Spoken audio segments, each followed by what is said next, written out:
Hi, everybody. Welcome back to Threads from the Wheel. We are finally discussing the season 2 finale of What Was Meant to Be. Sorry for the delay. Work has been a little crazy and took me a little longer to write my notes for this week because I got a lot of notes and so does Heather. Yeah, So, I've been going nuts for the last 2 days because my husband's on episode 7. oh, um, so let's start off with the hard question. Favorite quote of the episode? Oh dear God. What line? And yes, I did blindside her with this. Mm. Oh God. Most poignant. Lan and Moraine on the beach.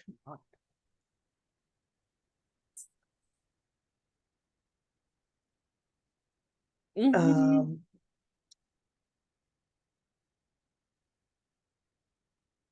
Most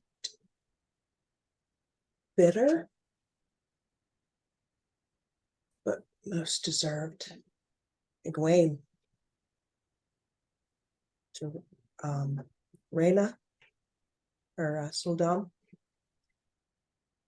about her not being powerful enough for their searchers to find her, but she was the same as her, which ruined that woman's life.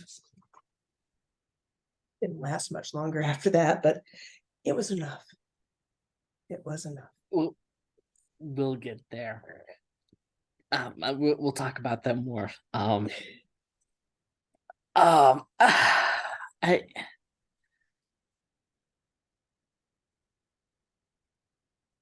I don't know. I think and of course I don't have mine right in front of me, but it's Loyal.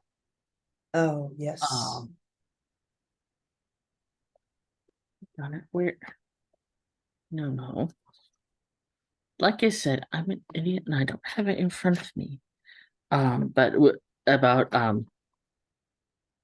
we are the heroes of today. We are the heroes of another. We are Ages. the heroes of today. We are all the heroes of another age's legend. I think it's time that we start Acting like it. it.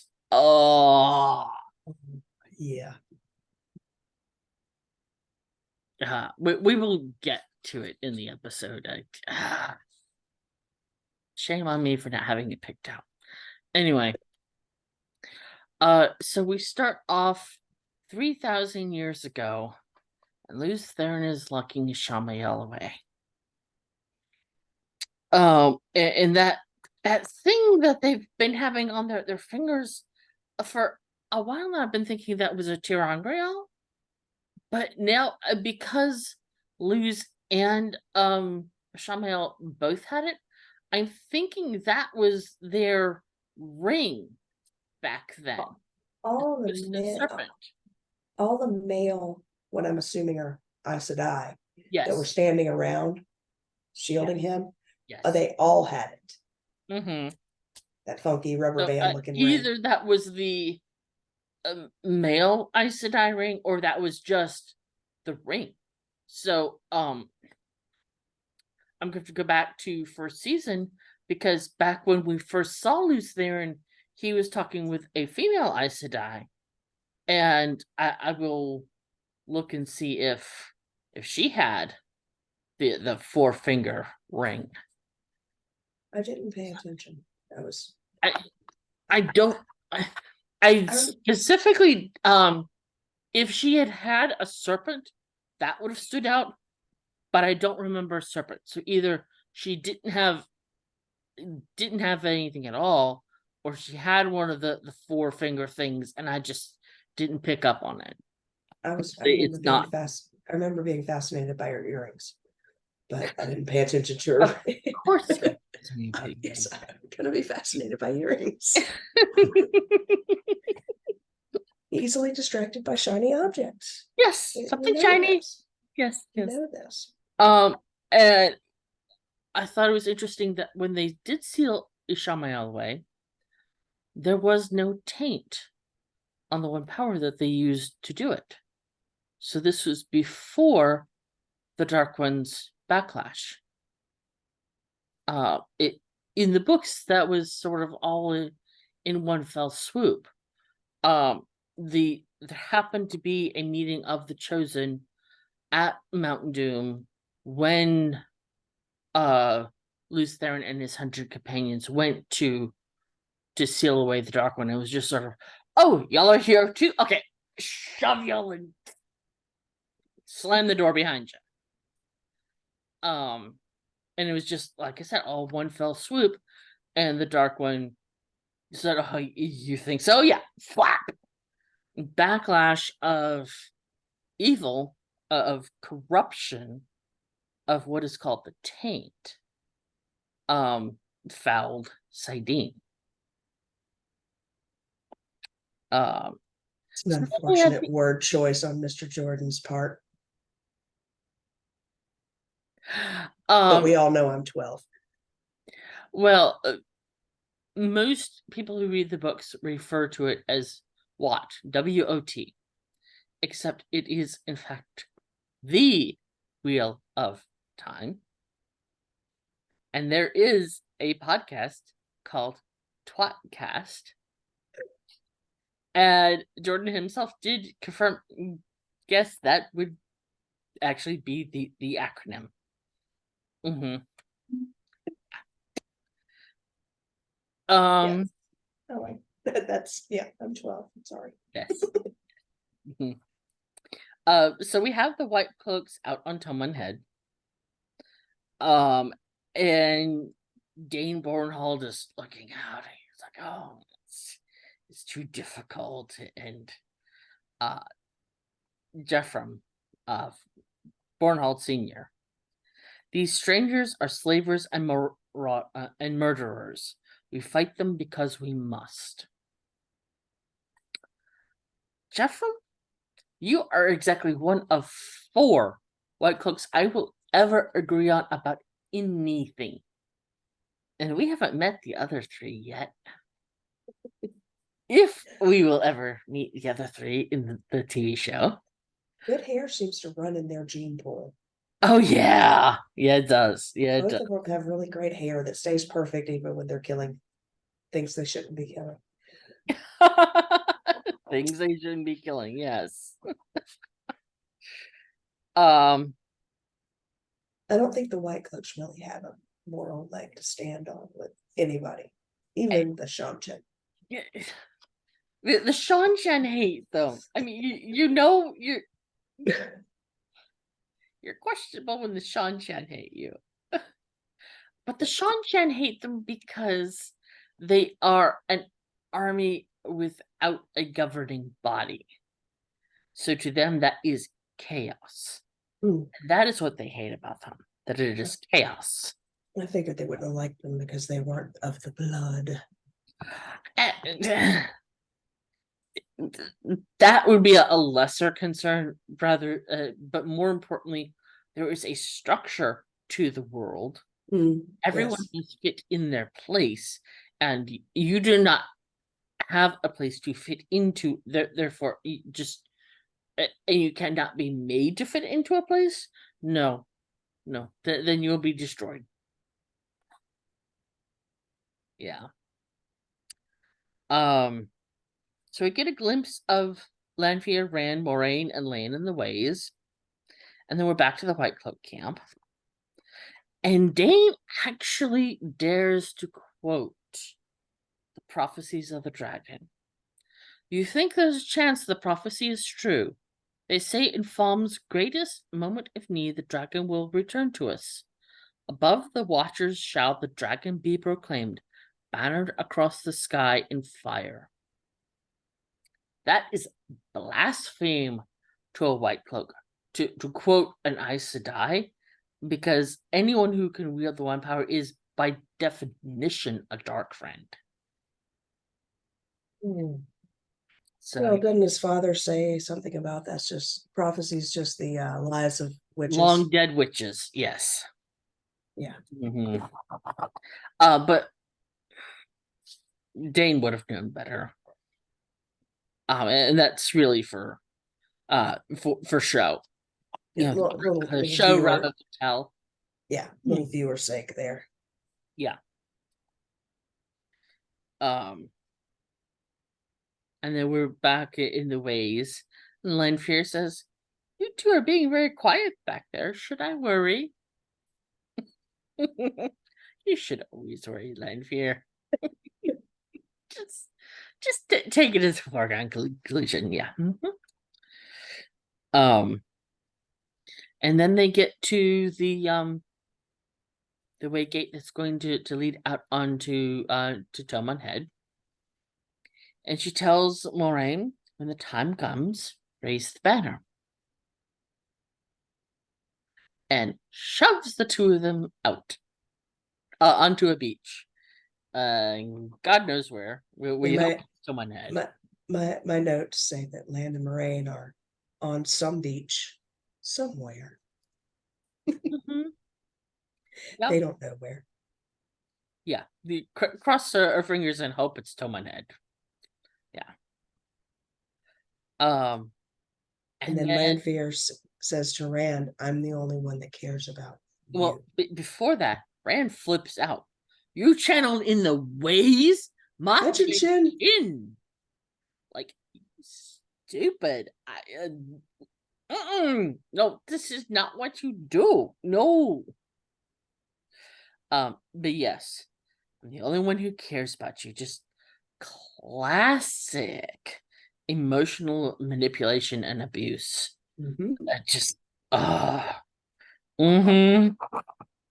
yeah. And then we have Perrin, Hopper, and the Aiel walking into Foam.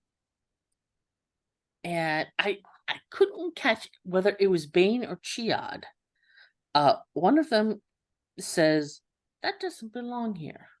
Talking about that it looked like maybe a dust cloud. It was the mist from the White Cloaks. Yeah, it was the smoke, the incense, basically. Yeah.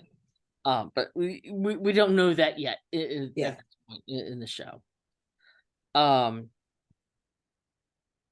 So yeah, and they have very little experience this side of the Dragon Wall, and yet they know that ain't right. And Perrin telling Hopper to stay. Once again. It's too dangerous.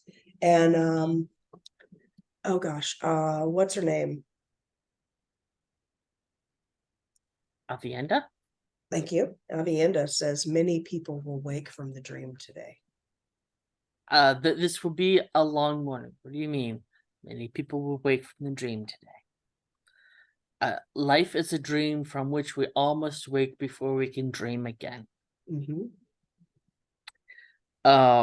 Yeah, wolves don't like two legs in general, and two legs in numbers.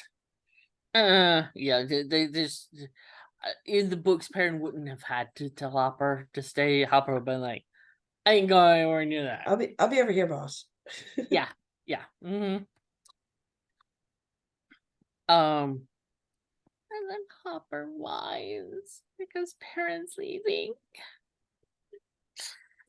The show did nothing for my emotions. Mm-hmm. And then we have a shot of Ishamael looking out over Falm. And then Lanfear is waiting for him, just sitting on his bed. Looking smug as all get out. Does she have another expression? Truly? Does she? Cat that ate the canary. She's pretty good. She tells him that she brought Rand to Falm, and he flips out. He's not ready. He's not going to choose us. And he says to her, "Why did I wake you?" "Oh, sweetheart, It's because you know you need me. I balance you. And I you. And there's a cut in the scene to the big seals in Ishamael's room. Yeah, the camera pans back and we have 6 seals. That brings the count to 8 of 13, assuming it's still a 1-for-1. So that still leaves 5 unaccounted for, unless some of the seals had more than one. And if it took more, if some of the weaker members could be grouped into one seal, then that's possible. Maybe they're just gonna do 8 and leave out the rest if they're Yeah, but pretend there weaker were or- only ever 8 chosen in the first place. That's possible. So then we have actual children of the light. Of course, these people would use children to do that work. Yeah, in the books there are no children of the light. But they're walking along with incense, making the smoke screen that the IL commented on, right up to the wall with the least intelligent guards in the entire empire. What is that? Oh no! Oh no! Close the gates! As 15 men on horses come barreling through. Yeah, genius. Yeah. And we have Nynaeve and Elaine with Sita. And Nynaeve is questioning Sita. And Elaine's like, well, what now? Now she's going to tell us everything about the place they call the kennels. Yeah. And Rena tells Egwene what will happen if she disobeys in battle, because by this time the alarm has been raised, the White Cloaks are have invaded the city, and it's all hands on deck, basically. And she tells Egwene to stand, and Egwene's like, no. She shoves a knife in her mouth and then shoves the knife in her mouth, raises her to her feet, and then shoves the binky in her mouth. And then says, perhaps it will hurt more if I take this. Spins her around and cuts off her braid. Yeah. That was like, yeah. Yep. I'm guessing so. Because that is her link to home. In that first episode, Nynaeve said that this is something along the lines of, this is your connection to the rest of us. Every woman stands alone, but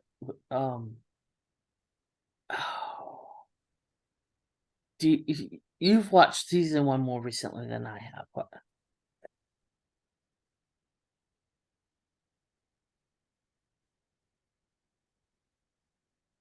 I want to say it's every woman stands alone, but she is never truly alone. I knew it was something along that line. That sounds right. Yeah. So yeah, that it would definitely hurt her on a much more psychological level.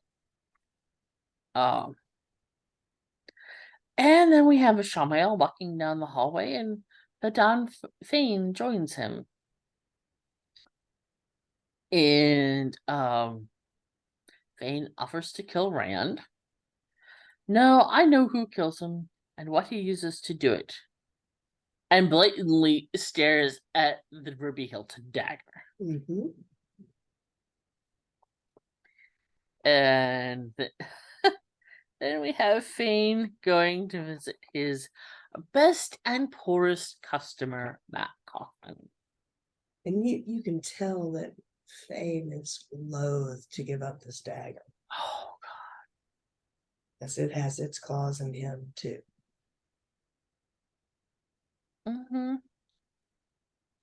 God. He unsheaths the dagger, lays both blade and sheath on the table in front of Matt. And then we're right back with Nynaeve and Sita. The You can la- Sita says, Nynaeve threatens her of something about you will not cry out for help to anyone. And I'm like, the last thing Sita is going to do is draw any attention to the fact that, oh yeah, this Suldam has a collar on her neck. No, she wants even less attention than y'all do. But Nynaeve told her she would curse the day that her mother gave her father for the first kiss. Or the first kiss she ever gave her. Her mother ever gave her father. Yeah. Something like that. Yeah. I forget the exact phrasing. Yeah. And you can see on Elaine's face throughout all of these scenes. Oh yeah. She Egwene, is horrified. Freaking out. What is Nynaeve doing? But who is this woman? He's back. I Diggle. Say hello to the world. Or anybody that watches the video. Say hi. No. Because he's a cat, so no. My other one would. He would look right at the camera and go, no. So then we've got soldiers on the town wall, and then Rand glimpses Egwene walking by with the Suldam and Damani, and then we're back with Matt, Fane, and the dagger. And Fane says, but to see the darkest parts of yourself, to accept them, to embrace them, well, that's real strength, Matt. Pretend they don't exist, like you're some hero from a Gleeman's Tale. We both know that's not you.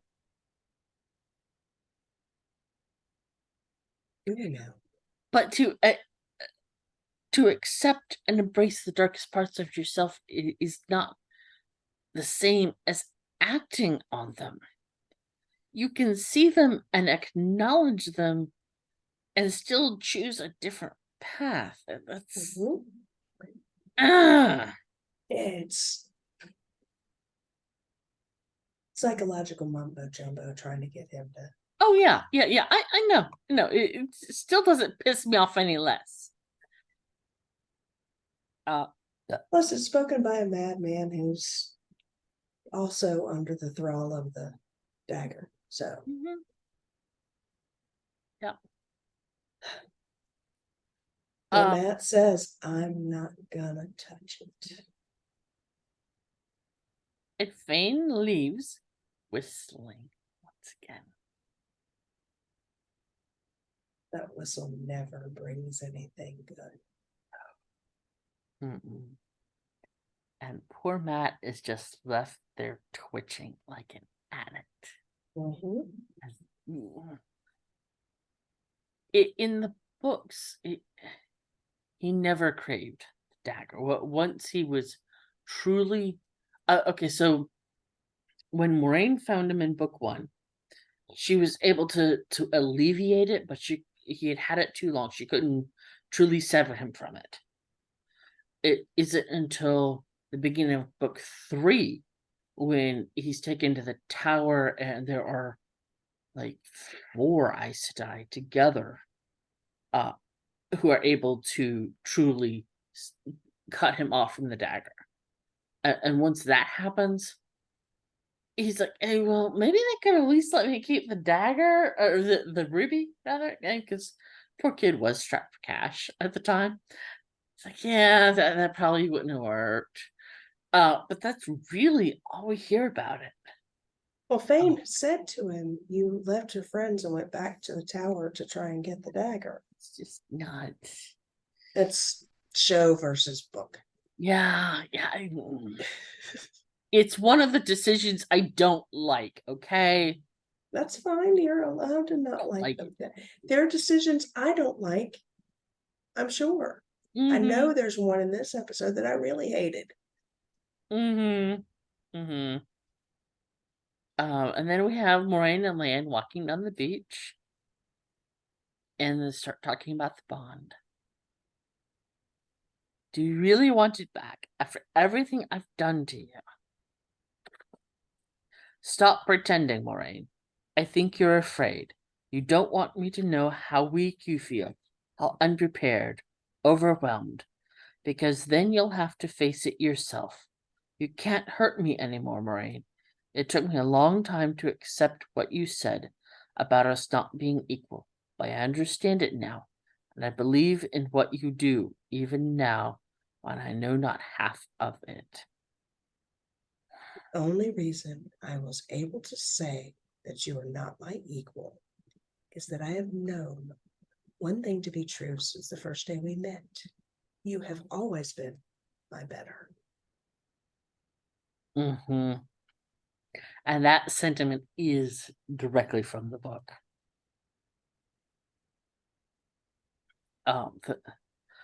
Well, when they first met, her first concern was whether or not he was a dark friend. And once she was convinced that he was not, she was all in. It took her a couple of days after that to actually ask him to be her warder. But yeah, once she was certain he was not a dark friend, yeah. It was just a matter of time.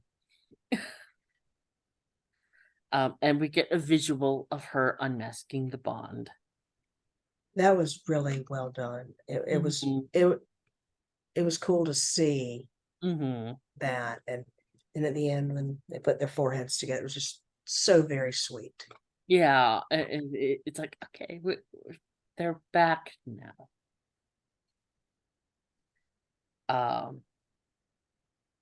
And then we're in Falm, and citizens are running for their lives. Soldiers are marching the street. Perrin asks how they got the horn, and Ingtar says, "We had help, a lady from Karian." And we know he's talking about Lanfear, whether or not he knows it. We know a lady from Kyron. Yeah. Well, actually, we know two ladies from Karian, and only Yeah, one of them but is actually in the city. but Marine's sister is not there that we know of. Moraine herself is a lady from Karian. Well, yes, She's out on the but beach. she's not there. She's out on some beach. Yeah, Right. Some beach somewhere. that's right. Okay, here it is. And Loyal says, "What of the heroes of today? That is what we are now. We are all the heroes of another age's legend. I think it's time we start acting like it." Yep. Even when he said it in the preview, yes. Yes.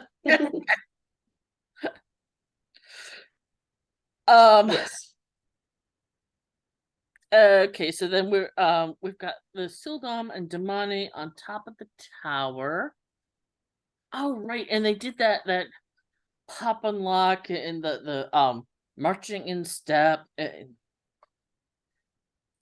anyone who's ever done marching band, I was a senior cadet in college. You don't get that kind of unison movement without practice. And neither in the books nor the show do they ever practice drill and ceremony. And that's just no, that doesn't happen without practice. One power magic. No, don't care. Nope. And we get a glimpse of the White Cloaks fighting the Seanchan in the streets, and then we're back up on the tower, and Rena and Mulan. She wasn't someone I recognized from the books, but the the Dare Sudam. Shout an order in the old tongue, and then Rena has to repeat the command to Egwene. But Yeah, then we're back out. She's not feeling the attack.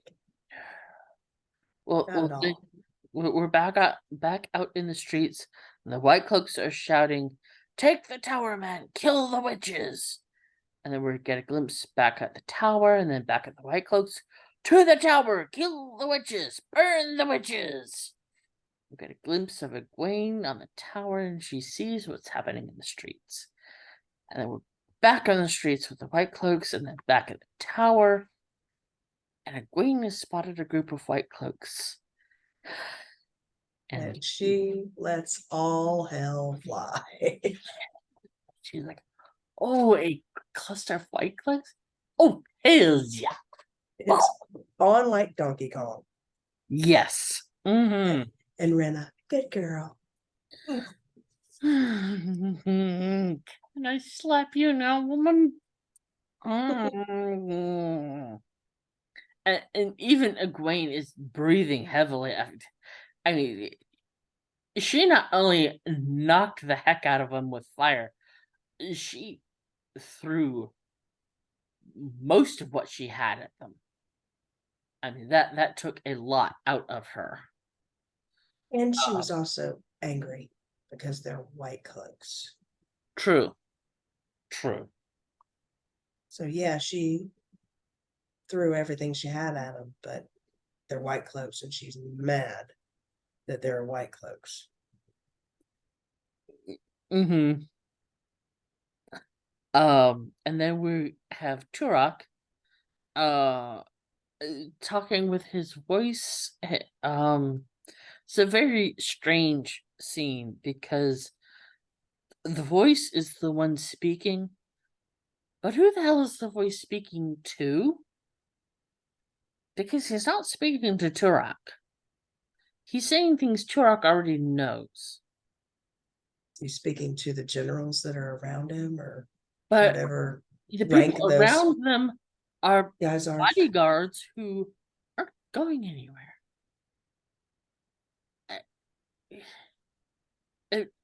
And maybe it made more sense for someone who hasn't read the books, but you did I found it very. You did need a bit of an information dump there, so yeah.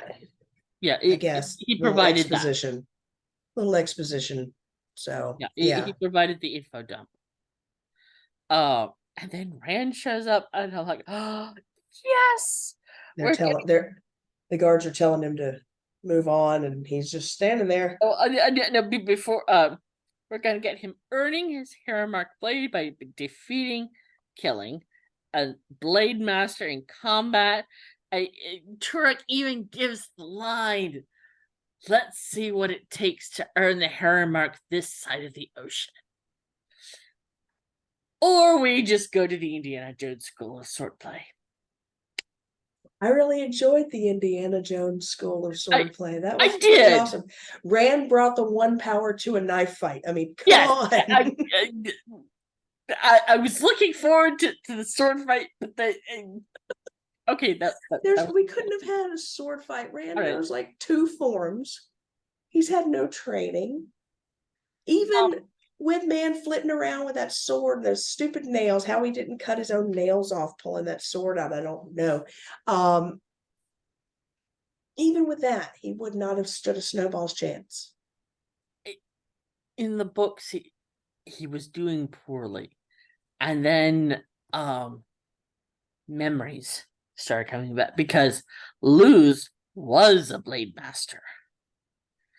Well, I think he started coming back. It was almost more like muscle memory kicked in. We've seen that a little bit when Rand was talking to Siuan in the previous episode. I won't live in your cage. That didn't sound like him. That sounded like someone else coming through him.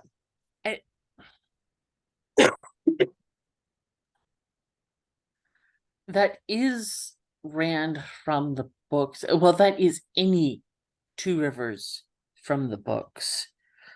Yeah, they are all meek and mild on the outside, but they cores of steel. You do not mess with them. Just no. Um. So yeah, and then we have the voice killing himself because He's the only one that wasn't armed. he killed Well, himself because his well, owner died. yeah, but he didn't get killed with everybody else because he wasn't armed. He had a dinky little pocket Yeah, but knife. Rand didn't do it because he wasn't a threat. Yes, that's what I'm He saying. did He it wasn't armed, himself so he because didn't. his master died. Yes, he had to sepulcher himself. Right. And then we're back to the Aiel and Perrin and Ingtar. And Ingtar is looking at this little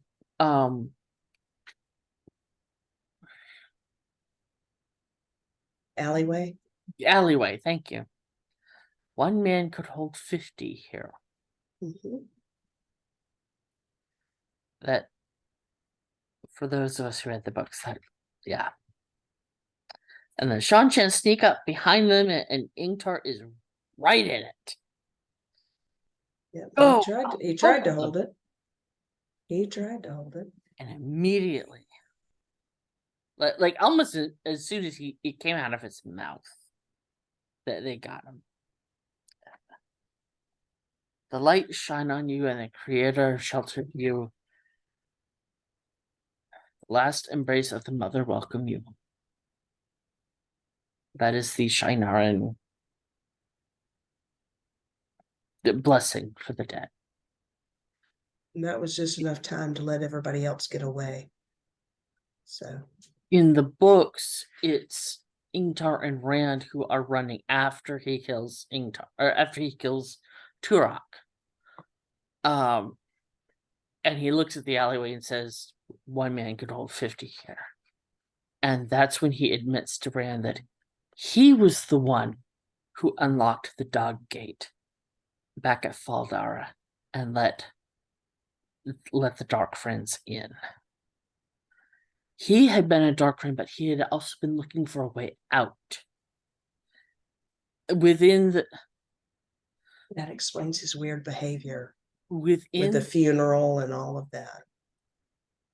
Within this, it only takes one moment of weakness, of just depths of despair. He's gonna win anyway. Well, why not? But that there is no taking it back. Even when you recover from that despair, there's no taking it back. And he finally was coming to realize that he couldn't fix it. He couldn't change it. All he could do was give his life for the light.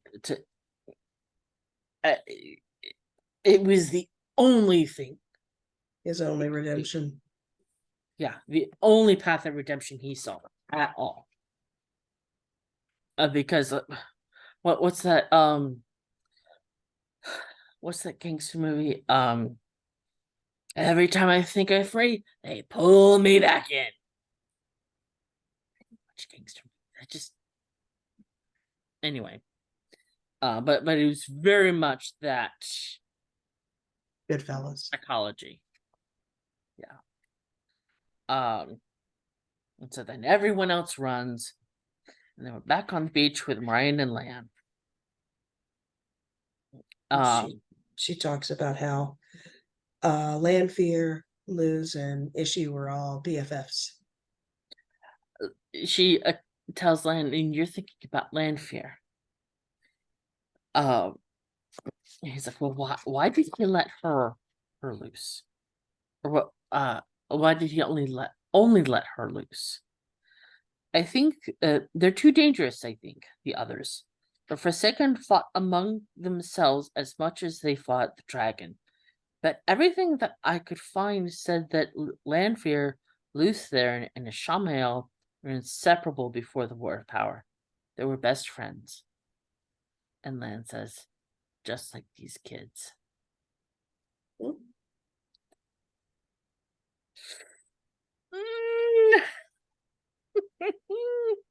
Not cool, not cool, not cool.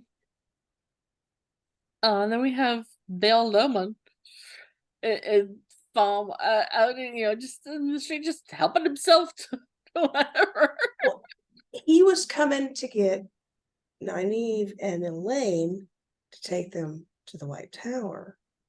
I bet you he was the one that Rima Sedai said she knew a boat captain who would take the girls to the White Tower. Right. I'm willing to bet that's who she meant. That's who I put in my notes when she said that. Right, because the only boat captain we know is Bail Lohman. Yes. Just the only questioner we know is Eamon Valda. Yeah. I don't want to meet another questioner. Oh, we will. Mhm. If they stay to the books. No, thank you. And Asadala is even more of a joy. So Bail Lohman meets Lady Selene. What are you doing in fall?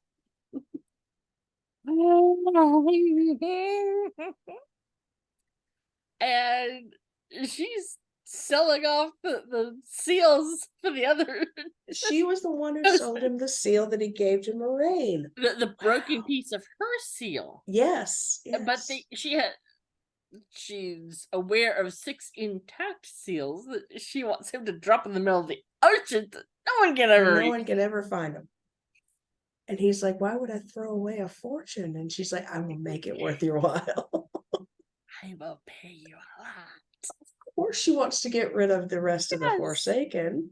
Yes. And Bail's like, okay, money. Woohoo. I'll take it. Poor Bail. Then we are in the High Lady Suroth's chambers. Mm. And Ishamael just sort of strolls in. And I caught it the first time, but I didn't quite understand it. He brushes off his the first watching, he's dusting his hand. What the heck? Yeah. The second, later on in this episode, we understand why, but the second time I watched it, I'm like, I should have spotted that. I should have. Yeah, but I was thinking, he had been out on Toman Head because of all the desert like scenery. That was my thought the first time I watched it. The second time I'm like, oh no, that powder is white. Yeah, yes. How did you not see it? How did you not see it? It's what I was thinking to myself. It's like, you're stupid. No. And Suroth tells him that Turak is dead and that the horn has been stolen. And she should be on the front lines. Yeah. She's all butthurt. Because she's Suroth, so of course she's butthurt. And Ishamael's like, I get Lanfear. He automatically knows it's her. It's her. And he tells Suroth to take her strongest Damani to a ship directly below the tower and wait for his signal. Mm-hmm. They know how to gentle a man? Of course.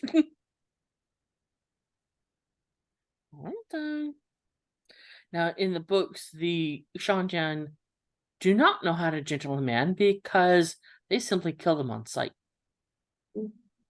So why bother? Whatever's easiest for you, darlings. Yeah. And then we have Mat alone with the dagger, fidgeting and pacing. And he takes a piece of bamboo and it looks like he's gonna. It looked like he's about to destroy the room. Well, he grabs that piece of bamboo and he's down on the table. I'm like, are you gonna start shooting pool? It did look like he was going in for the way he was holding, just like a pool cue. I'm like, what the hell are you doing? Number 7 in the corner pocket. Yeah, yeah. But he shoves it off the table. He shoves the dagger off the table. Carefully nudges it and ties it to the bamboo pole with a strip of cloth. And then he takes this brand new pole arm and sticks it in the lock. Melts it. And it just Paddon Fane is outside. Oh yeah, just waiting. Looks at him an hour and laughs. An hour? I thought surely you'd last longer than that before you touched the... The thing is, I have spent my fair share of time in a cell this year, and I've learned there's usually more than one way out of them. Yep.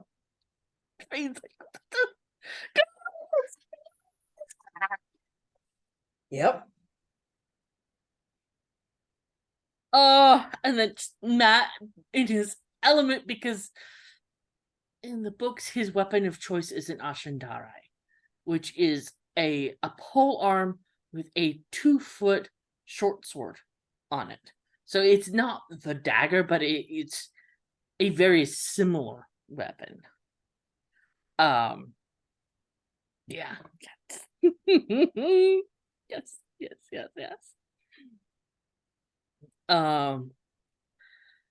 And then we see the streets, and there's explosions everywhere, and they were at the top of the tower, and Egwene is seeing all the collateral damage. And Rena says, "Again, Egwene."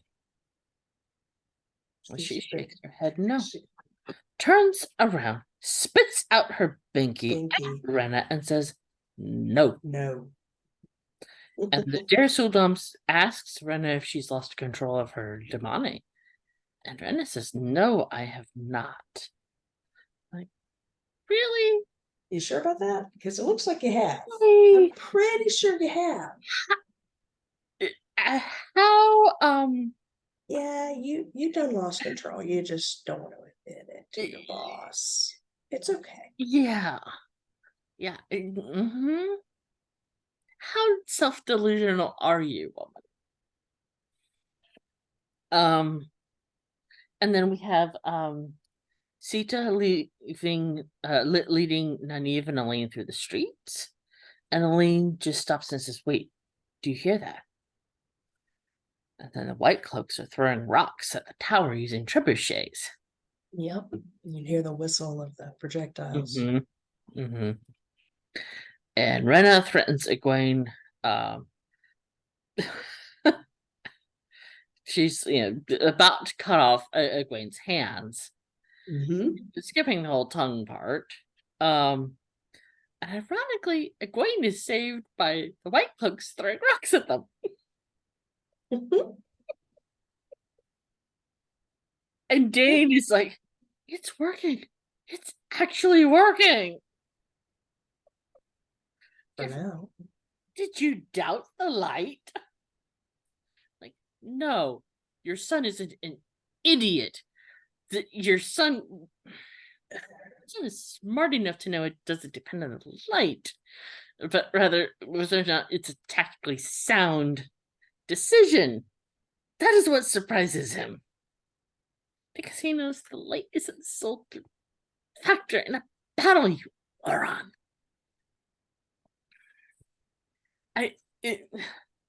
In the books, Jeffrem was the smarter of the two. Here it appears Dane is the smarter of the two. Well,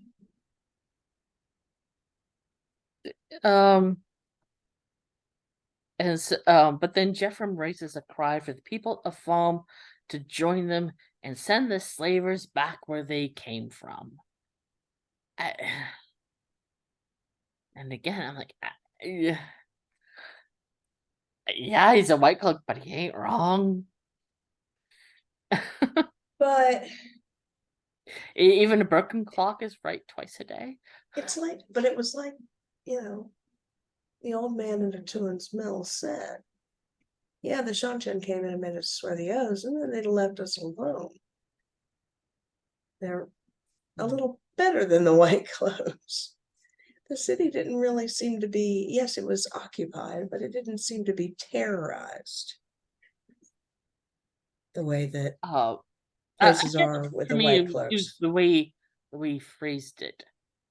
Send these slavers back. Yes, yes. Because, yeah, and I know Well, that that's what they are, but the people of Thumb might not have truly seen all of that, maybe.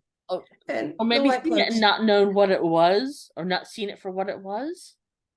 well, the White Cloaks aren't slavers, they're just murderers. They're just yahoos, yeah. And then we have Sita leading Nynaeve and Elaine through the streets again, and Sita takes a crossbow bolt through the neck. And then Elaine takes one in the thigh. And Egwene is on the tower and crawling out from under the rubble. As she crawls past another Damani, the Damani dies and her collar falls off. That Damani was the blue Aja. No. Megan, yes. Yes. Looked just like her. That was the blonde chick. Okay, so when I did my rewatch, I was doing it on my phone because, well, so Itty bitty images. the rewind on my TV is not very sensitive. I go way the heck back and I have to rewind. Or it doesn't go far enough. It's mine's temperamental as I'll get out to. I think it's an Amazon thing. On my phone, I can just pop back 10 seconds. So that could have been a just watching on my phone. Yeah, I swear that was her. Okay. I'll take your word for it. So yeah, and then we have Rena crawling out from under the rubble. And then we're back with Perrin and crew in the streets. And Aviendha raises her veil. I've probably mentioned this before. Aiel will always veil themselves before they kill. It's just part of the Gleeman. Oh, Tom mentioned it. Okay. Yeah, Tom mentioned that they're only dangerous when they're veiled. Yeah. Or rather, they're most dangerous when they're veiled. Because that means they are at least prepared, if not truly planning on killing someone somewhere. And Mat comes stumbling out of the smoke, clearly fresh from a fight.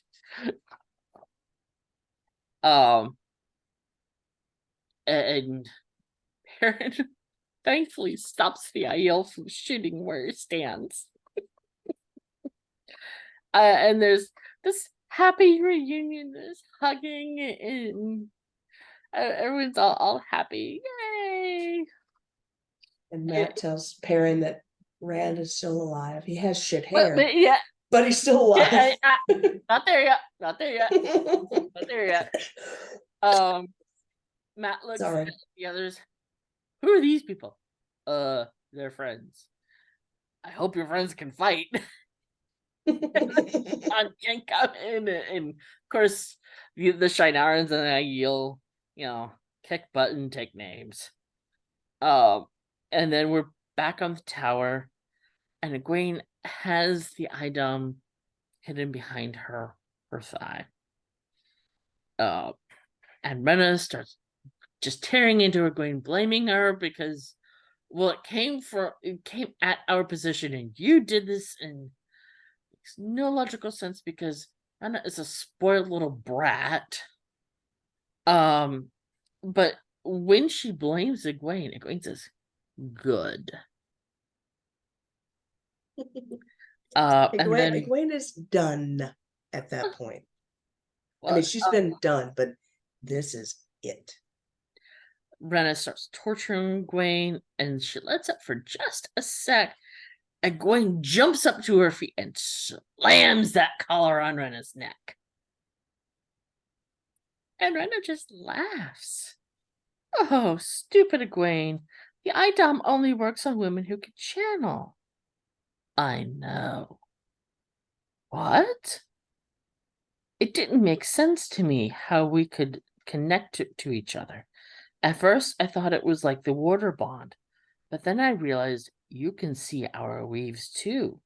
You feel it when I channel because we're linked. We are the same. You Suldam are just so weak in the power your searchers didn't find you. No, no. The first rule, you cannot hurt your Suldam. The only way you're getting out of this collar is if I let you out. But first, you have to let me out. And then she throws Rena onto a spike and left her to hang, just like Rena did to her. Mm-hmm. In the books, Egwene is almost right. Even this side of the Arth Ocean, there are way more women who can learn to channel than who are born with the spark. If you're born with a spark, you're going to channel whether you ever try or not. It happens to you, just like puberty, and about the same time. And the ones who are born with a spark are the ones who are labeled Marth Damani and then colored and made Damani. If you can learn, then you are able to become a Suldam. So it's not a matter of strength, it's a matter of gift versus ability. That's not quite right. But whether or not it was a choice. And Rena says, "You're still my Damani. You still feel what I feel. If I die, you die." Well then, Rena, it's a good thing you trained her how to suffer through exactly what you're going through, you stupid brat. And Rena yields. She lets go of the and the collar falls off of Egwene's neck. And Rena says, "Please use it." What exactly she means, I don't know. But Egwene just watches as the life drains out of her. Because I don't think Egwene ever had any intention of letting her out. No, I don't either. And at this point, I can't blame her. I've heard people say that, oh, this is a darker version of Egwene than in the books. In the books, Nynaeve and Elaine come. She's still in the kennels when Nynaeve and Elaine find her. And she was full on about to kill Rena. It was Nynaeve who put a hand on her shoulder and pulled her back from it. Without Nynaeve there, no. Might have been something similar to what we just saw. Yeah. Even in the books, that Egwene would have straight up killed Rena. I can't blame her. No. But in the books, so Nynaeve and Elaine did use Sita to get into the kennels. But they left Rena and Sita in the kennels with the collars on to be found by the rest of them. Mm-hmm. So they got off too good in the show. Yeah. They got a comeuppance, but it wasn't what they deserved. No, but It was better than they deserved. I was satisfied. I wasn't. But, I think not leaving her alive in the long run would help Egwene, because then she would know that this is never going to come back to haunt her. This woman can't come back to get her again. If that makes any sense from a psychological torture standpoint. in a way, but she isn't the only sultan. So I don't think it would have that there would have been a consolation, but it wouldn't have truly helped. In the books, she spends the rest of the series afraid of being held captive, and anything around her neck. It just and I don't think it had anything necessarily specifically to do with Rena. Rena could have been dead, but there's still, thousands of sul'dam out there. It wouldn't have stopped anyone else from collaring her.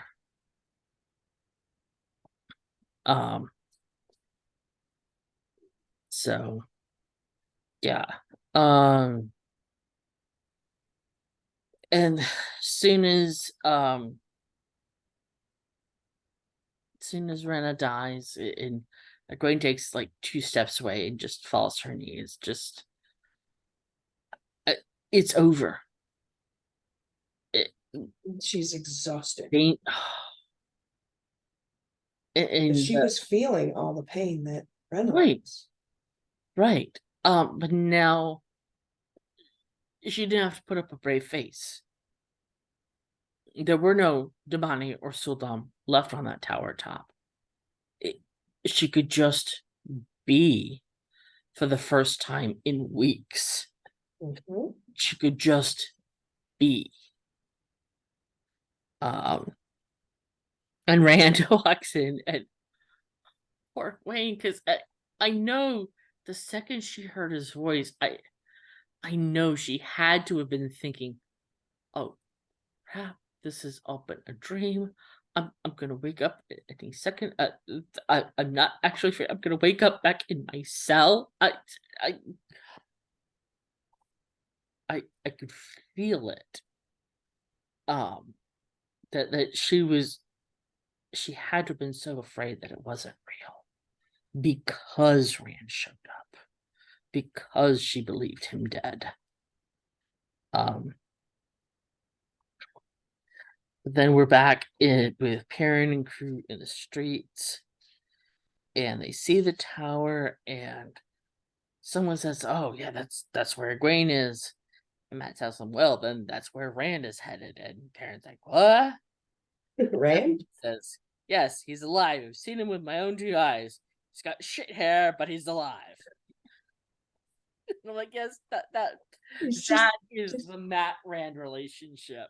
He's just pushing the point that he doesn't, that Rand has bad hair in this one. The short hair is not good. The 3 of them, and later on he refers to Rand as his brother, and it's very much that dynamic throughout the series of they will be there for each other, but they will give each other hell. That's what siblings do. Yeah. I'm the baby of 3, so yeah. I've taken my share of abuse and learned to give it just as good as I got it. So yeah. You have to. It's the only way to survive. So then the Perrin and Loya are like, well, we have to get the horn to Rand, but we can't open the box. And Matt's like, oh, why didn't you say so?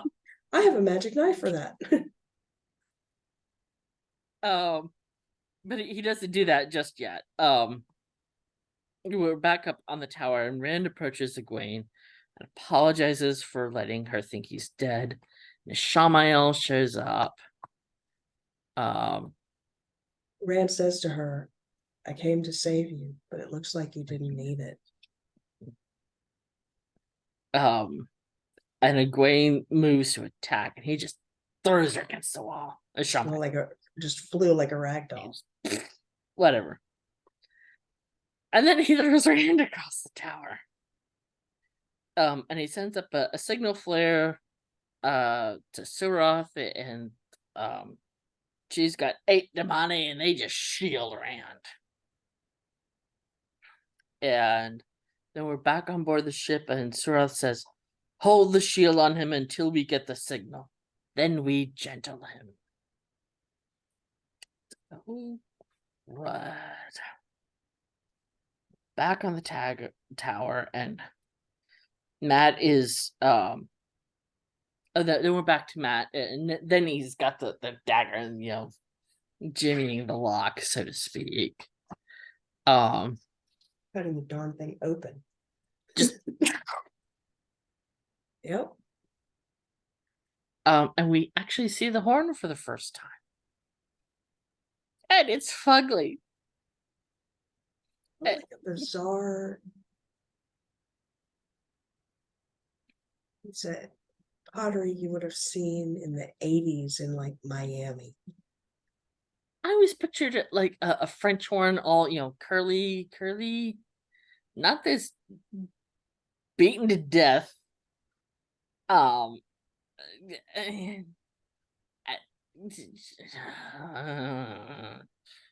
I didn't like it. It wasn't my cup of tea either, but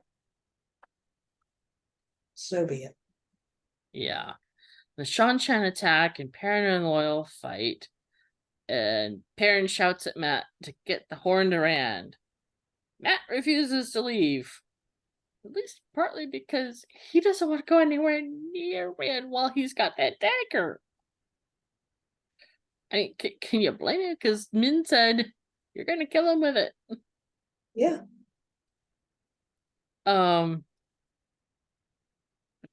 But Perrin and crew fight like the heroes that they are from another Ages Legends.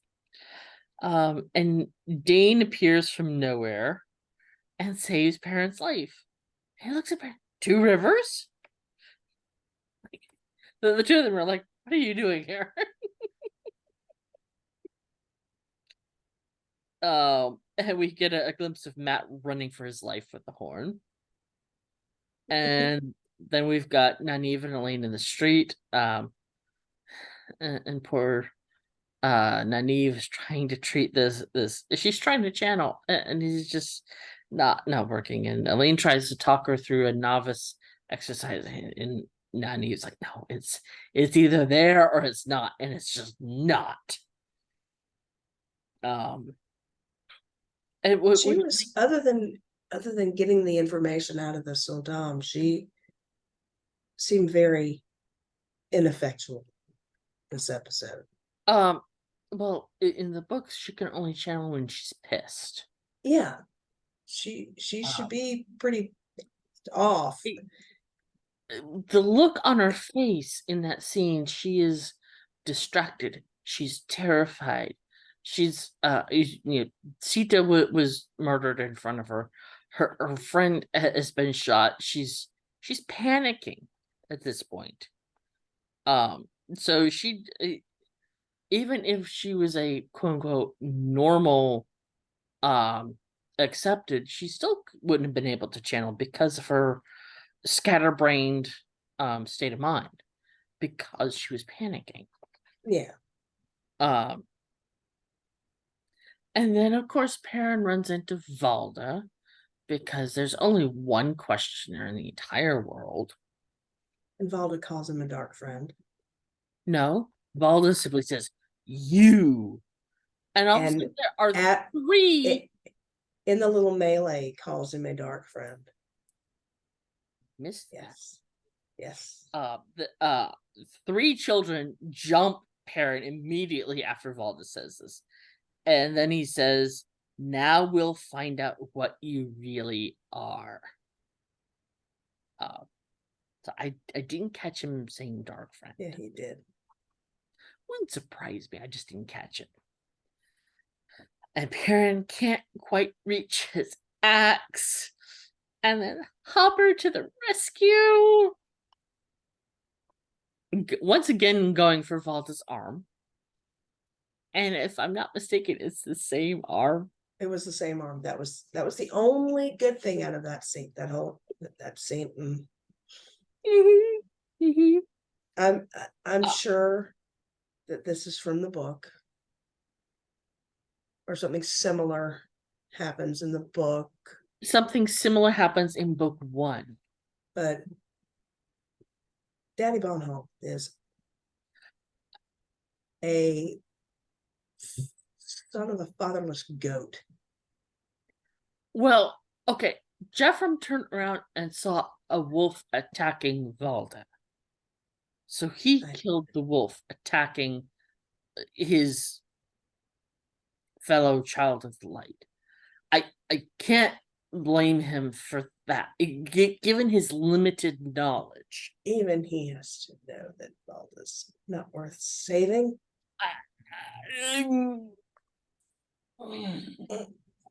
But Jeffrem is the sort of fellow, he's a soldier first, and he knows Valda's a yay-ho. It's the killing of the dang wolf. No, I didn't need to see that. That could have happened off screen. I would have hated it, but I didn't need to see it. And it made me cry both viewings.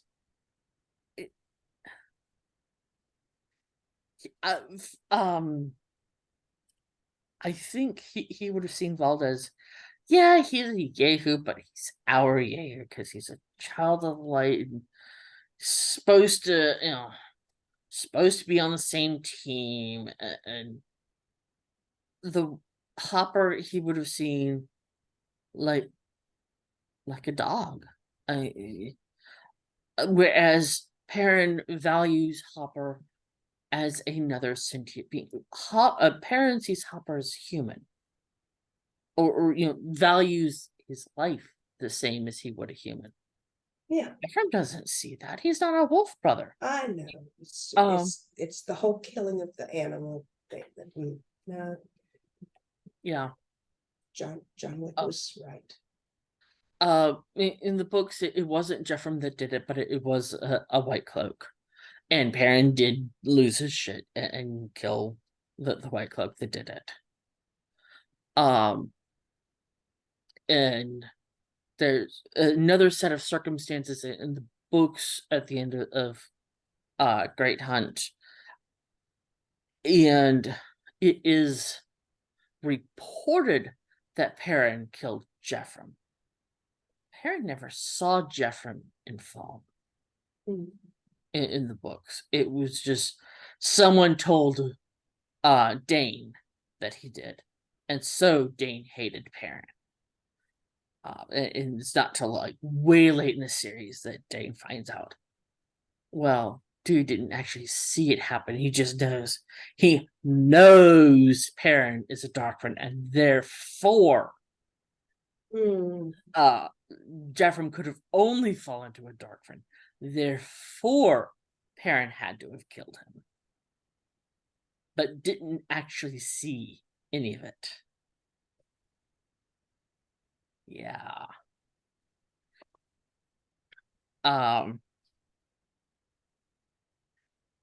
So yeah, Perrin, we see Hopper's last wolf sending, and that made me cry, dude. Yeah, both times.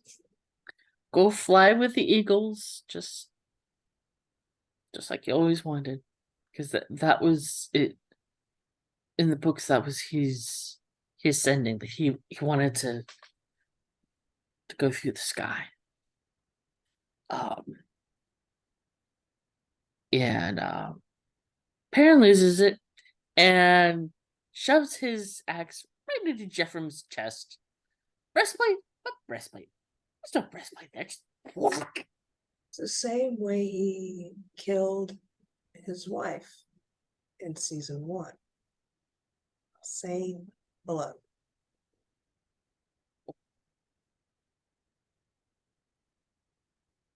I did not pick up on that. The same across the chest. Yeah, the swing and I knew it was connect. attacked, Yep. but I didn't. Yep. Ooh. Ooh. Mm. So we've got Matt running to get the horn to Rand, and he's cornered on a city wall by a whole bunch of Seanchan. And the Seanchan charge, because why not? It's just one dude. And Matt sounds the horn. And nothing happens at first. Well, there's a don't know if it's prophecy or warning or what, but there's a saying, at least in the books. Let whoever sounds me think not of glory, but only of salvation. And in the books, this battle takes place outside the city, and Matt is with Perrin and Rand and the other Shienarans, and the Seanchan are bearing down on them on one side, and White Cloaks are bearing down from the other side. And Matt says, well, prophecy says it has to be blown at the last battle. Nothing says it can't be used before then. And so that's when he blows the horn. And time slows just like in the books.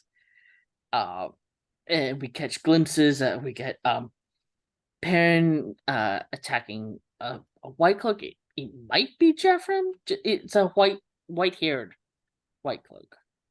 We don't see his face. We have Nynaeve trying to help Elaine. Egwene just laying there watching Rand. Just I got nothing. Rand realizing he's been shielded. The Seanchan are charging, but now it's in slow motion. And Matt says, I remember. As the fog flows in around behind him. In the books, there are about 100 of them, but I'm guessing COVID. Yeah. And even in the books, we don't know a tenth of these people. We the fellow to looking at them on screen, the fellow just to the left of Matt is Arto Hawkwing, a great granddaddy of the Seanchan. Then he's the one that says, I fought with you. I have fought beside you. Here it is. I have fought by your side times beyond number. There we go. And then to the right, there's the Asian looking lady that he hands the horn to, and then there's Uno. Let's not just fucking stand here. And then we have the blondie with the braid and the bow and arrow. That's Brigitte Silverbow. And short and ugly, beside her is Guidel Kane, her lover. And we will get, well, in the books at least, we get more of them much later on, because they're just awesome. And Matt screams in the old tongue, Doviande Sotovias again. Time. Thanks to you, I knew what that meant because there was no translation. Time to toss the dice. Because in the books, I believe even Hawkwing refers to him as the gambler. I know that there's another not human entity. I won't say all knowing, but certainly more knowing than humans entity that refers to him as gambler and son of battles. Yeah, but we're not getting them. I have to admit, I have wondered what Matt's role in all of this is. It just didn't make sense to me because he's not. in with everybody else. He's off on his own. He's locked in a room by Leandra, and he's locked in a room with, you know, the dagger, whatever. I didn't see a point to him until this episode. Now I'm glad to know that he's got something going on. So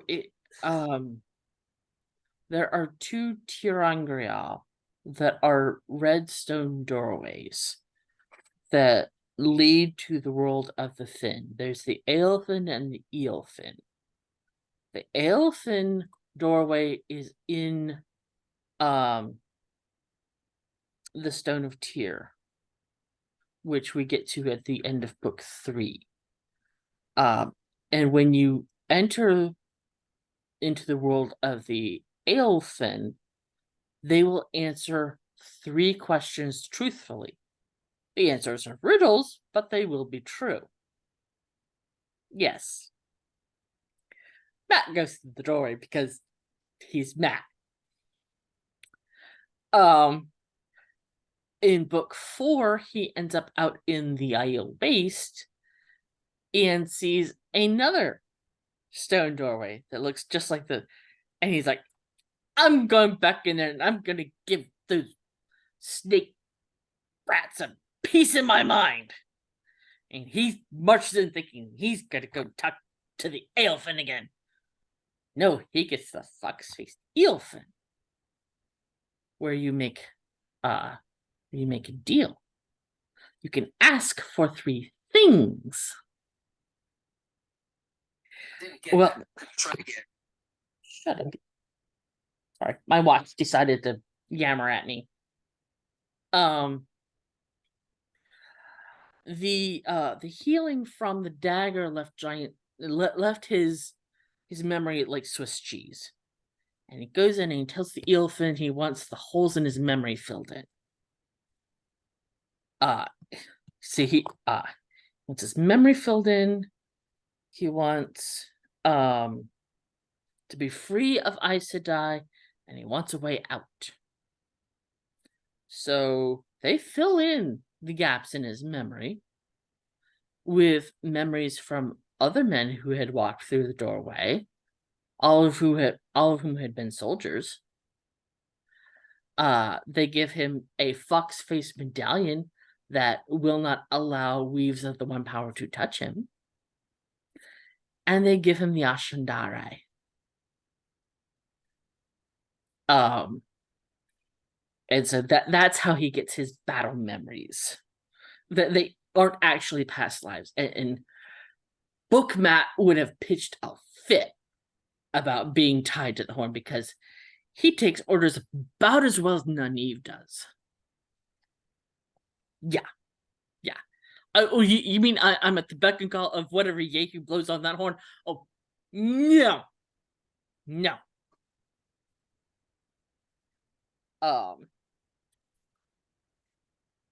So then we're back in the streets. Perrin is bashing Jeffrem in the chest with his axe one more time for good measure. And Dane turns just in time to see Perrin pulling his axe out of his father's chest. And naturally, he loses it. And Loial is dragging Perrin away. And Uno just shows up, saving the day. And the White Cloaks are dragging Dane off. And then he gives Perrin his shield.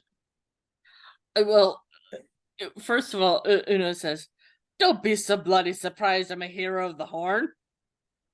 And then shoves his shield up. I loved that. Loial and Uno are holding up to Seanchan while Perrin runs off. I've missed Uno's swears. Well, that's kind of his point in the books is to swear and piss off Nynaeve. Because she doesn't like swearing. At one point, she says, maybe if you only swear every other sentence. You can see it on his face. He's counting his sentences. as far as he knows, she is an Aes Sedai. So, yeah, Yes, ma'am. yes, yes. That's great. Sailors would blush the way he swears. Oh, so we're back on the wall with Matt and the other heroes of the Horn, and Rand uh just leaves to go find Rand. And Nynaeve, we're back with Nynaeve trying to heal Elaine. And she says, it's all right. Use what you know. You're a wisdom. And she's okay.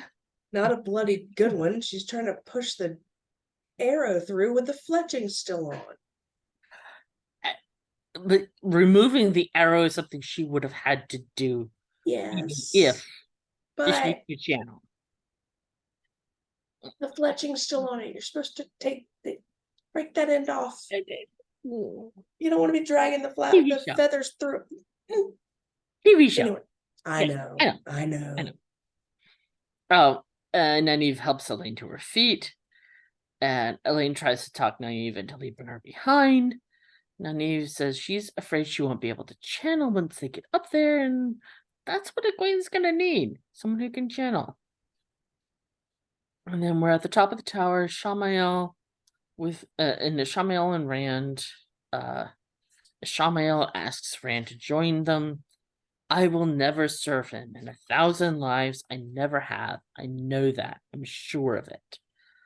And I think this certainty comes because, just like with Matt suddenly remembering after blowing the horn, Rand is having memories because the horn has been blown.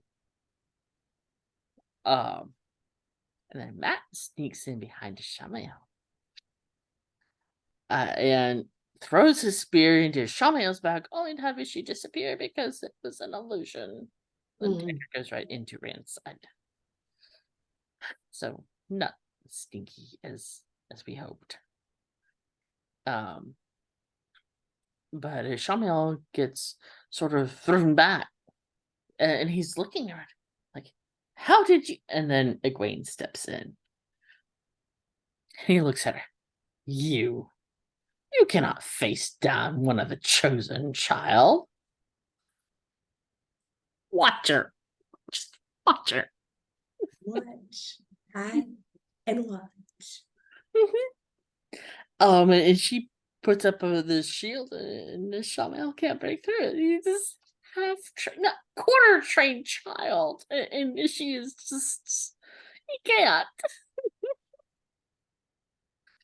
And then we're back with Moiraine and Lan on the beach.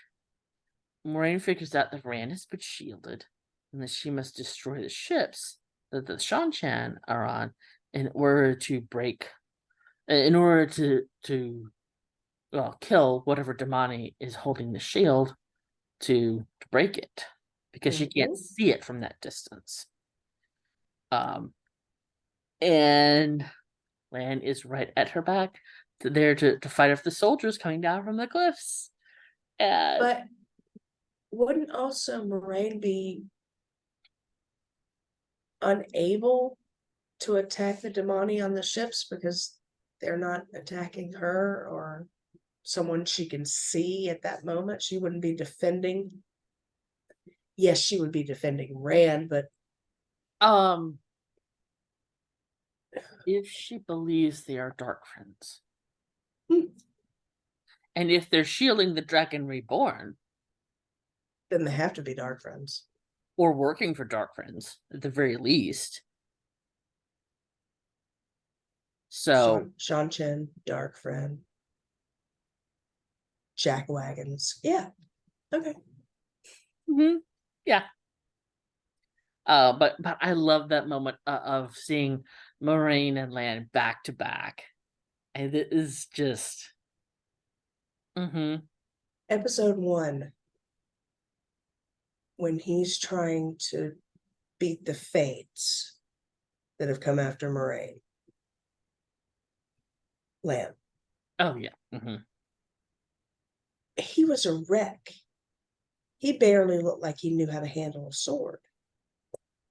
now that the bond is back, he was catching arrows out of the air and doing all kinds of wild stuff. It was awesome.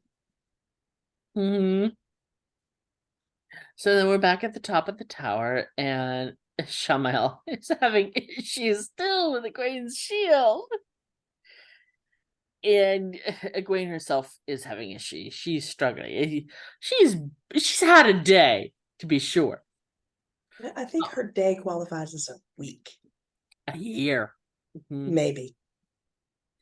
And just as her shield is failing, Perrin is there with a physical shield, and she's like, Perrin? Oh yeah, Nani's here too. Yeah, we're all here. And Nynaeve and Elaine stumble in, and Egwene, nods them over to where Rand is. And Matt apologizes for the 100th time. It was an accident. And Elaine is actually the one to heal Rand. That was an interesting scene. She's all sunlit from the back, so she looks like she has a halo, and Rand looks up all sweetly. Who are you? Mm-hmm.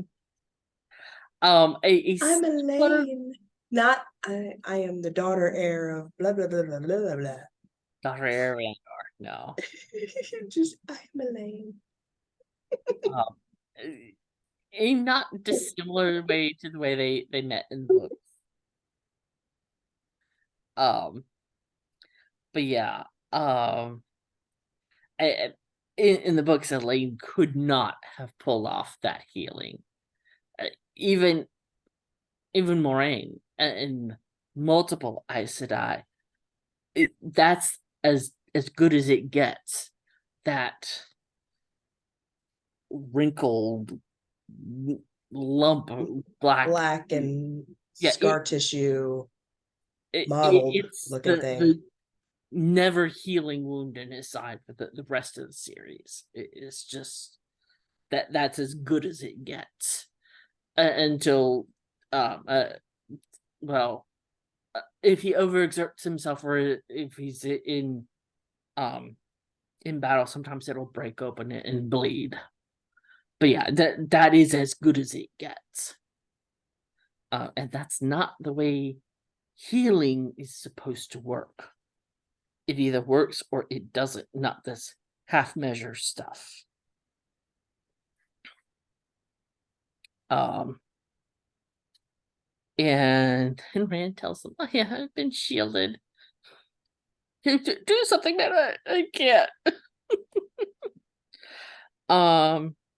And Moraine then weaves, and Moraine is just, the weaves were just amazing to see, and then they go into the water like torpedoes.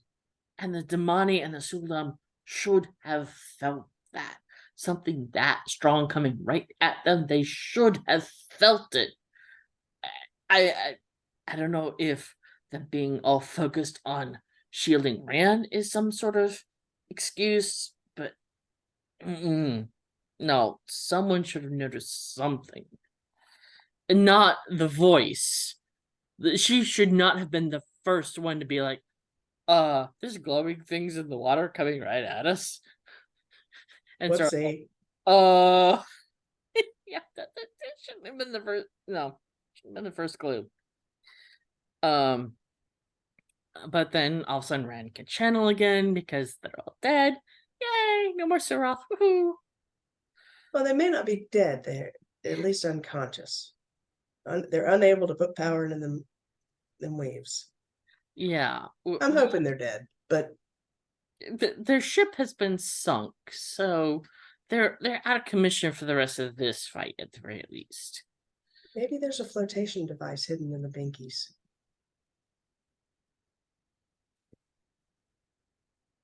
I had to, I did. They have to be good for something other than annoying the crap out of me.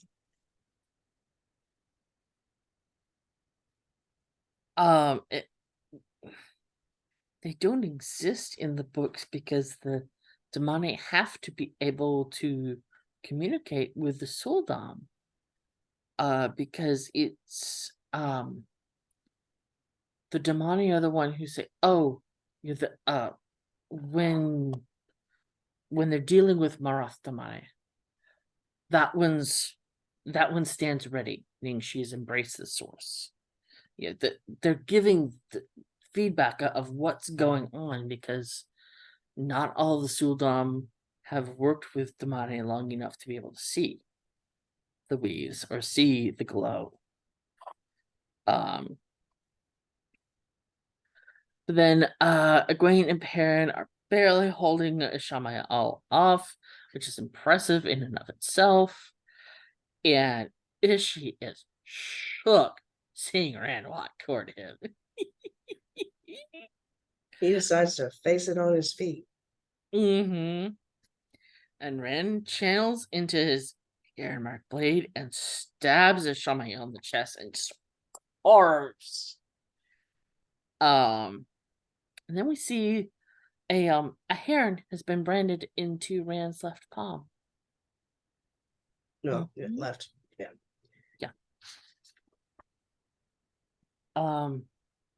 Which is directly from the books. He does get a heron branded from that sword in this fight scene. It happens a little bit differently, but Ishamael says it's beautiful. Do you see it, Luz? What do you see? Nothing. Nothing at all. Then he turns to dust. Which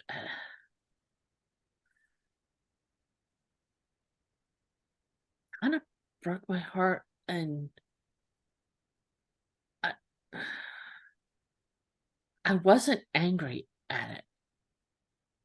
This is what he wanted. This is all he wanted.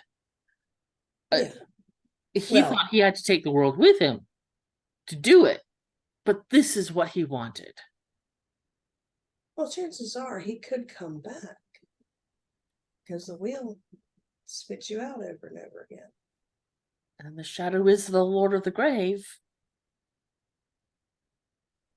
He could grant him eternal rest, or he could bring him right back, put him in a new body. We got to deal with him in 20 years. Yeah, or less. Because in the books, when the Dark One gives you a new body, it is an adult body. It's just, oh, this soul, shove it in that body. If he chooses to bring you back at all. I mean, unless you just really screwed up and pissed him off, and then it's like, no, I ain't wasting my time on you. I really loved the way the actor portrayed Ishamael. Ferris. That's it. He has done a phenomenal job. Man. I've hated him. I've laughed at him. And the lady playing Lanfear, Natasha, and I can't think of her last name. I need to learn these people's names. Really do. That's my goal. Between Lanfear's amazing too. Yes. I really have loved them. In particular, this episode. She's amazing. For me, it's the heroes are going to be heroes, and that makes them boring. In a lot of ways, it's the sidekicks and the villains who have the interesting storylines. Well, black and white characters who are all good or all bad, they're boring. They suck. It's the gray. It's the morally, ambiguous. What exactly are you going to do? Or even if they're not, even if they aren't morally gray, they aren't all powerful. So when, like, back when Buffy the Vampire Slayer was on the air, Buffy kills a vampire, whoop-de-doo, it's Tuesday. Xander or Willow kills a vampire, I'm jumping up and down, screaming my head off, Get a cheering. cake, get them a cake. Yeah, they've earned Yes, it. exactly. Because this is amazing. Yes. Because it's not what you expect from that character. Mm-hmm. So then we're on the beach with Moraine, and she's still channeling. The soldiers are all dead, and Lan just has to put his hand on her shoulder and be like, "It's over. It's over. You can stop now. It's over." And she looks around. Above the watchers shall the dragon be proclaimed, bannered across the sky in fire. She's quoting the prophecies of the dragon. She throws out this magnificent weave of fire that turns into a dragon, is circling the tower. And then on the tower, we've got the gang, and they start hearing people cheering and bells ringing. And Rand walks over to the edge of the tower, and the dragon perches on the tower and roars. And it's magnificent. And we have the Aiel, and Aviendha is looking up at Karakar because she sees Rand. I asked about that. And the heroes of the Horn disappear back into the mist. We finally get a name for that other Shienaran that was with Ingtar, Masema. I'll circle back to that later. And Lanfear is just all smiles, just so proud. Cocky. Absolutely cocky. Jauntily walking down the hall, the issues. Oh, no, we're not there yet. I'm talking about she's in the streets looking up at Rand on the tower. That's my man. Mm-hmm. And then the others join Rand at the edge of the tower, and then we're back in the palace, and then like I said, just jaunty down the hall. Bust into Ishi's room. Ding dong, Ishi's dead. Ding dong. Yes. That's what she was like. Yes. But she's met by beds everywhere. She is met by the creepiest Bjork wannabe I have ever seen. Yeah, the spider. She isn't this creepy in the books. She is known as the spider, but that's because she works from the shadows. You won't see her coming. She's not that creepy in the books. This one was properly creepy. Yeah, properly insane. When I strike, I don't miss. Yeah. You and Ishamael were always too close to the dragon. The rest of us don't have that weakness. And she shields Lanfear with a spider web, which I thought was interesting. And Lanfear gets cut with one of the waves. That was wild. And then she disappears, and Lanfear's like, oh god, crap.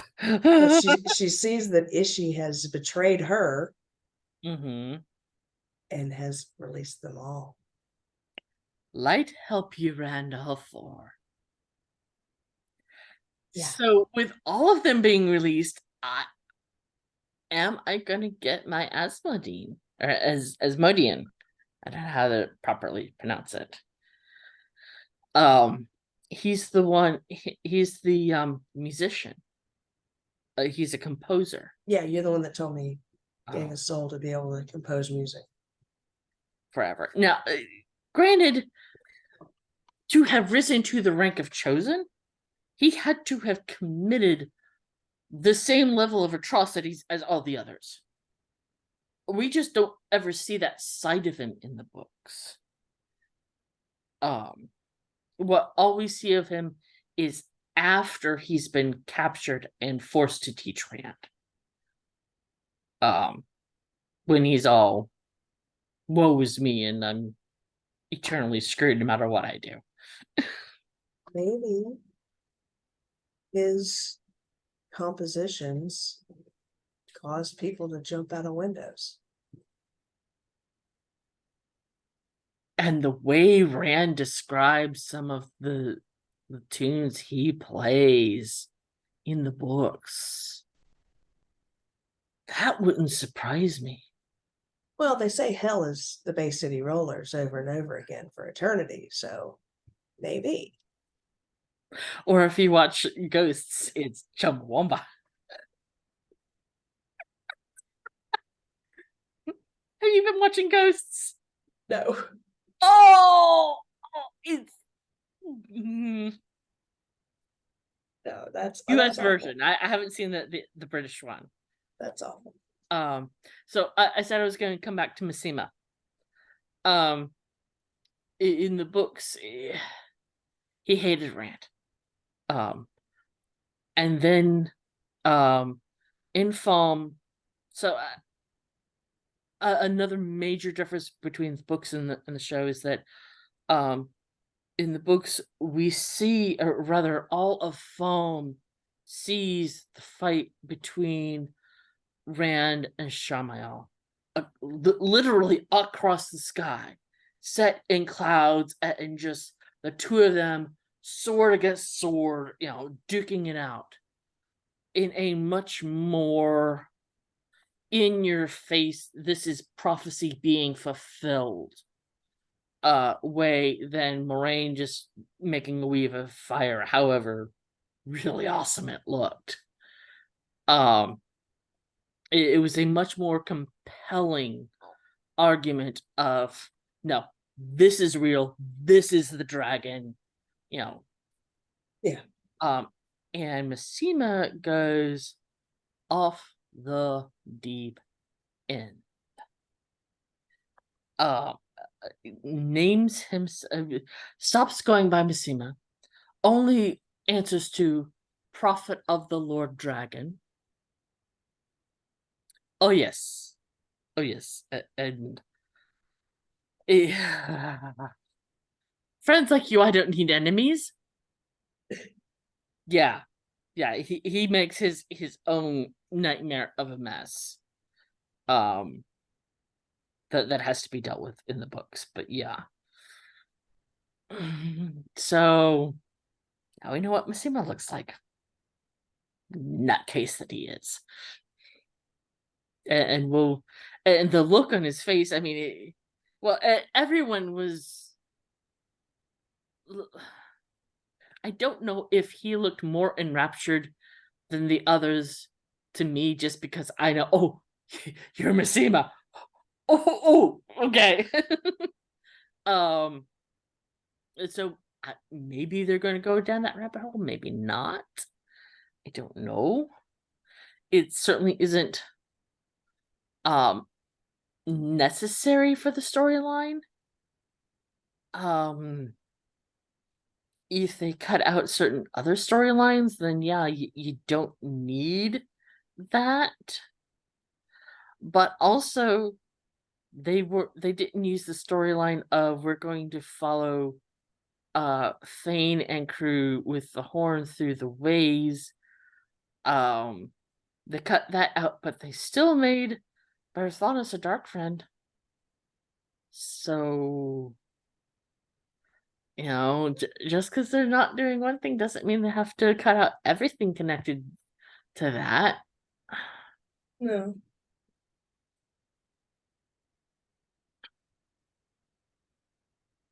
Oh, it'll be interesting. And speaking of season 3, I knew it was going to be next year. I read online that at best it will be very late next year, probably spring or summer of 25. Yep. Yeah, it's gonna be a long wait, but then again, it was a long wait for this season.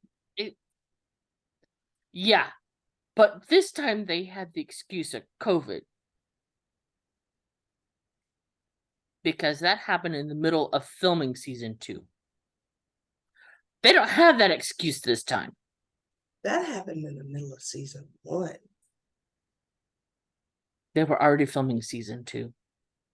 I thought they were filming season 1 when They that happened. they would do Initial post-production lockdowns. on season 1. Okay. If I remember right. Okay. I thought they were still filming season 1 when the initial lockdowns happened, because that's when Barney Harris is the actor's name that played Matt first season. That's when he left. And they didn't get to do his callbacks to do what he was supposed to do. That's why they Yeah, part of why Jack half. Yeah. They did the best with what they had. Yeah. Okay. Yeah.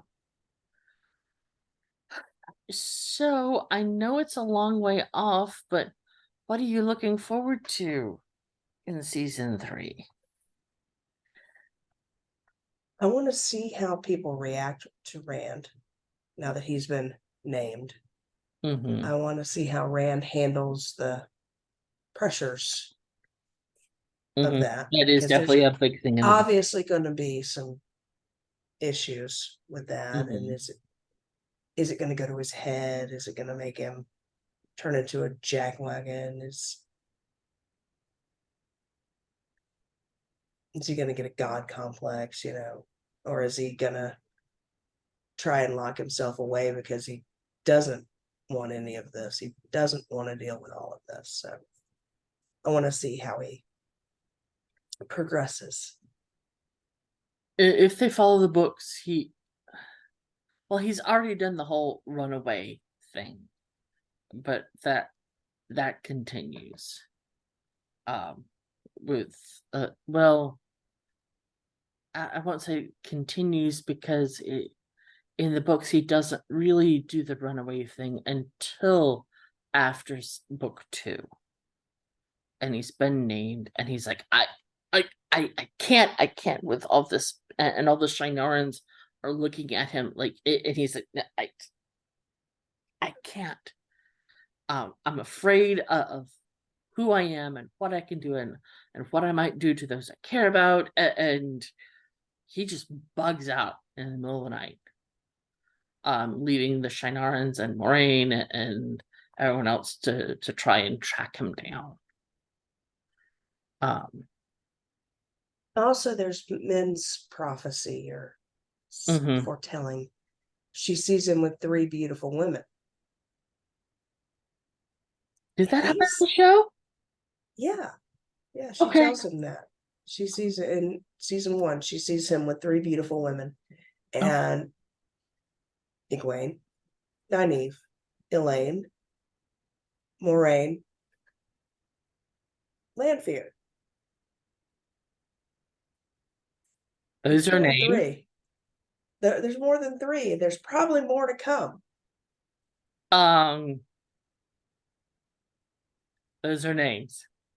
Yeah. In the books, he actually ends up with 3 lovers. Whether or not that's how they're going to interpret Min's viewing. But then in the books, he doesn't end up with Lanfear, like, ever. She comes on to, she shows up as Lady Selene, and he's all, just starstruck, hearts jumping out of his eyeballs. And she's just sort of like, oh, all right, and then disappears. And the next time he sees her, he knows who she is. And then he's like, no. You stay away from me. And you don't play with crazy. No. Once he realizes that's Lanfear, he's like, no, not even going there. No.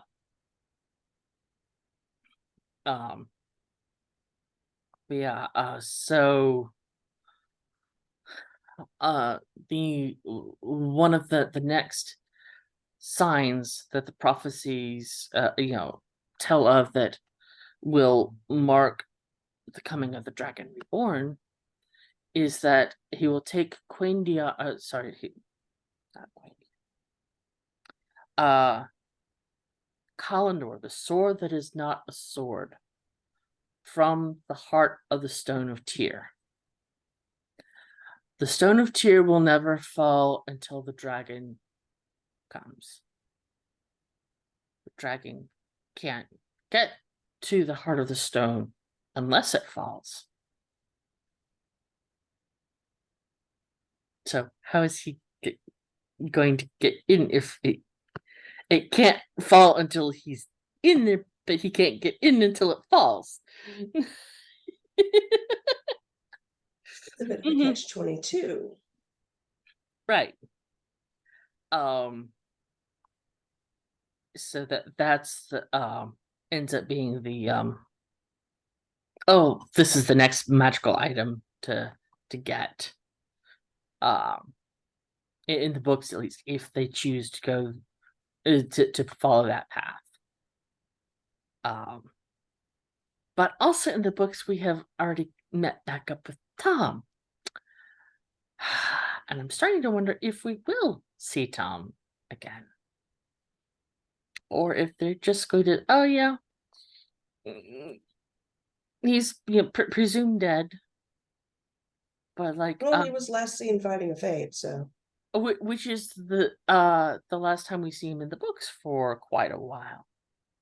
But then Basilgil of the Queen's Blessing in Caemlyn, or in Tar Valon in the show, when Mat and Rand tell him, this is, last time we saw Tom, this is what, and Basilgil is like, I'm not going to believe Tom Merrilin is dead until I've sat up with the body for 3 days. Okay. So he's a bit of a butt kicker. Unless Tom is just going to be one of those characters that they don't have the time or budget to. Maybe they don't. I mean, there are so many characters. You said over 2,000 named characters in the series. Right. So yeah, we already know we aren't. Well, apparently we're not getting Hurin, who's a minor character in the books. Sure. I'm surprised we got Elias this season. Happy, surprised though. They had to have somebody explain to Perrin why his eyes turned yellow and things were weird for him. That somebody had to explain that to him. Somebody who wasn't a Ishamael. Yeah, and Hopper wasn't doing that. The wolves don't understand the two legs. Human. No, that's what I mean. Hopper couldn't do that, so he needed another wolf brother to do it. Well, in the books, Perrin can enter the wolf dream, which is Tel'aran'rhiod, where wolves who have died await rebirth. So most of what we get of Hopper in the books is in the wolf dream. Okay. Where Hopper is teaching Perrin how to be a wolf. And Perrin's like, but I'm a man too. And Hopper's like, you're a wolf. And a man. You're a wolf. And does not understand that this human foolishness and has little to no patience with it. You're a wizard, Harry. You're a wolf. You shut up with this 2 legs crap. You're a wolf. Yeah. Okay, so that's all for us for this year. Gone too quick. For sure. And we look forward to catching up with you in season 3 and doing a recap of 1 and 2 before we get there. Whenever we get a date for season 3. hopefully will be a year from now or over a year from now, like it was last time. Yeah, we will see y'all when we see y'all. And I gotta take 1 second to say thank you, Monica, for letting me come on this journey with you. Oh, well, thank you for coming with me too, because it would not be possible for me, to me at least, without someone who hasn't read the books to bounce ideas off of, and with to get that other perspective, the other side of things. So thank you for not reading the books. Even though you gave them to me like 4 years ago.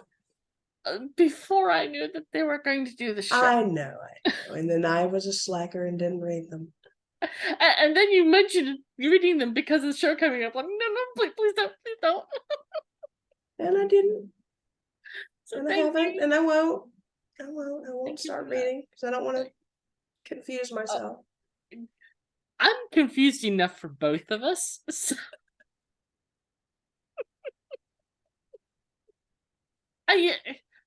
Season 1, I'm like, no, Nynaeve was there in Shadar Logoth, and you're like, she wasn't. She was still with. Oh, right, that's the book. No, show. Yeah, right. Yeah. But they have deviated enough now between the books and the show that it's now it's getting easier and easier to be like, okay, no, these are the differences. So yeah. Alrighty, well, we will see y'all when we see y'all. Till then. See you next time. Bye.